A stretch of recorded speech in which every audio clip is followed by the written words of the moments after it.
प्रिय श्रोता बंधु प्रभु श्रीख्रीष्ट बहुमूल्य नाम आपण को शुभेच्छा।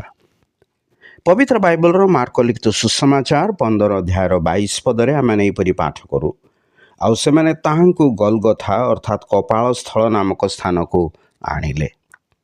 प्रभु श्रीख्रीष्ट क्रूसीय यात्रा अत्यंत कठिन थिला। समस्त मानव जातिर पापर भार क्रूस को नहीं से अति कष्ट गलगथा नामक पहाड़ पर्यंत पहुँची थिले। एई स्थानर नाम किछिटा अजब थिला। एब्री भाषा रे गलगथा नामर अर्थ खपुरी पहाड़। एई स्थानर नामर पश्चात थिबा घटना को अनुमान करि पारु जे अपराधी मानकु एई पहाड़ रे मृत्युदंड दिया जाउथिला। हुए तो से अपराधी मानकु अंत्येष्टि क्रिया ठीक भावे करा जाउ नथिला। हुए तो सेमानक मृत शरीर अवहेलित भावे समाधिस्थ कराउथिला।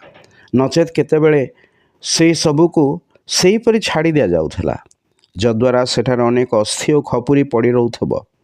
एथिपाई हुए तो इहार नाम खपुरी पहाड़ रखा जाइछि। केही केही परि विचार करंती जे सेही पहाड़र आकार गोलाकार थिला, जहा दूररु एक खपुरी भली दिसुथिला। एथिपाई याको खपुरी पहाड़ कुआ जाउथबो। एपरि कोनोसी कारण रहिछि याको एपरि नामित कराइथबो।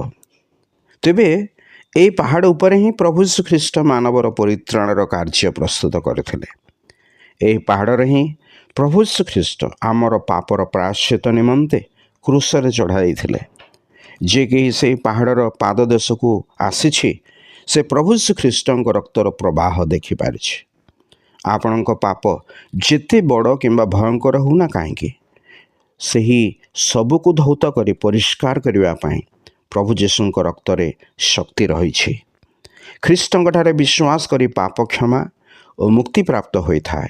तेबे से खपुरी पहाड़ निकट को आसवा को आपण प्रस्तुत कि परित्राण और जीवन आपणकर अपेक्षारे बाट चाहि रही। धन्यवाद।